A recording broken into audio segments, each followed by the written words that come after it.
Senator Bernie Sanders. Joe Raedle, Getty Images. Austin, Texas. Bernie Sanders' staying power atop the 2020 field has Democratic insiders in Texas on edge. They're worried nominating the Vermont senator would kneecap their hard-fought campaign to flip the Texas State House. Putting a self-proclaimed Democratic socialist at the top of the ticket would squander a prime opportunity to seize statehouse seats, and congressional districts, that have long been out of reach, robbing the party of a hand in next year's crucial redistricting process. More than a half-dozen Democratic candidates, activists and political consultants said in interviews. There is overall uncertainty which is growing. The real fear for Texas Ds remains Sanders. Bill Miller, a longtime Austin lobbyist who has worked with both Democrats and Republicans, said of a Sanders ticket, "We'd be fucked, that's what they're saying. The drain at the top goes down to the bottom."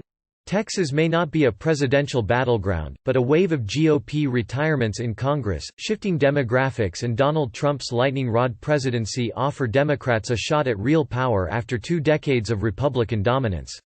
And to insiders like Miller, plans to nationalize the health care and electricity sectors will spook voters and weigh down local Democrats who are trying to thread a needle in this still deeply conservative state. The Rs are on their knees praying every day for Bernie, Miller said.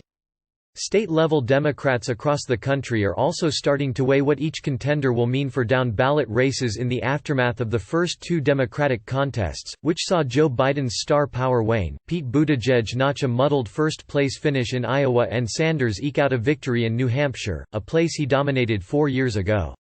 The uncertainty also clouds the Democratic Legislative Campaign Committee's $50 million effort to flip state chambers in places like Arizona and North Carolina, where operatives have to fine-tune the party's message in swing states.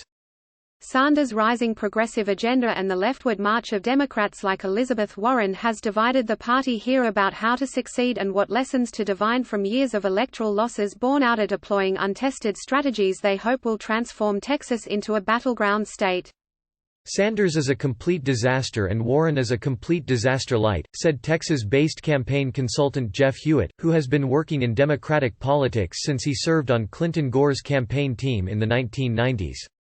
At the end of the day, most of us want to win.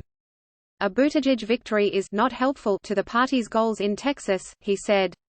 But he doesn't hurt them as much as Sanders. While Democrats lost all statewide elections in 2018, they notched modest gains down ballot. They were able to flip 2 congressional seats and more than a dozen state House and Senate seats, putting them just 9 seats away from taking control of the state House. For control of the state legislature and how the congressional delegation is drawn over the next decade, it's very important that we do all we can to win the state House now so both parties have a seat at the table, said State Representative Chris Turner, chair of the Texas House Democratic Caucus and who has endorsed former Vice President Joe Biden. But progressive activists argue that bold ideas like those championed by Sanders and Warren will bring out new voters, and others say ideology matters less than ground game. It's a debate that's playing out across the country, but the stakes are especially high in Texas this year where Democrats at the state level have a shot at redrawing the election maps that will keep them competitive. You gotta be realistic and practical about issues that are facing people in rural areas, said Representative Henry Cuellar, a conservative Democrat whose district stretches from the southern border to San Antonio. If Sanders is at the top of the ticket, he said, Democrats in Texas will have to distance themselves from his far-left ideas to win over moderate voters in potential swing districts. Can you please name all the liberal seats that Republicans are in so we can go after that? Cuellar said. The party divide in Texas has also become even wider as Democrats still chew on Beto O'Rourke's ill-fated 2018 Senate campaign against Ted Cruz, drawing a litany of different lessons about whether his 2.5-point loss was a victory or a missed opportunity. Hewitt said O'Rourke's loss reveals that far-left ideas don't bring out enough people to flip seats. The idea that more people will come out to vote if a progressive is on the ballot, that's fool's gold, he said. But some Democratic operatives in Texas point to 2 decades of Republican dominance and argue O'Rourke's popularity in the state as proof the party needs to differentiate itself from the right. We should be more worried about a moderate candidate in a highly polarized environment, said Tori Gavito, co-founder and president of Way to Win, a group that organizes progressive donors and strategists. We have the deepest well of young voters and voters of color. Who is the best candidate that can turn them out? Texas Republicans, facing competitive elections for the first time in decades, say that regardless of who wins the nomination, Sanders' candidacy puts Democrats on the defensive.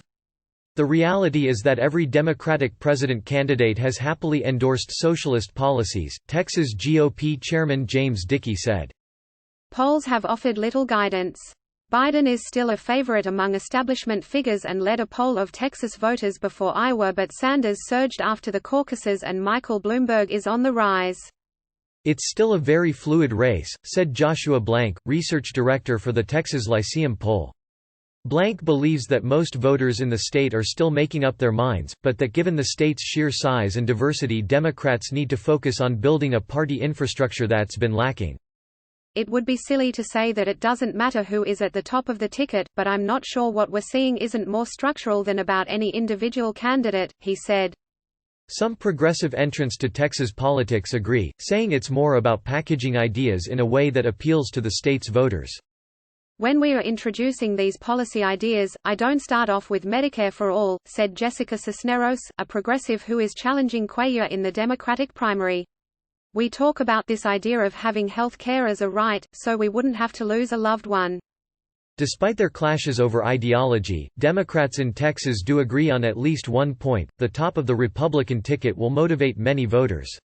Texas is obviously not the Bronx, said George Shipley, a Democratic operative in Austin, who was once an advisor to Gov. Ann Richards. Texas is very resistant to the type of social programs Bernie offers, but the devil is not Bernie, the devil is Trump.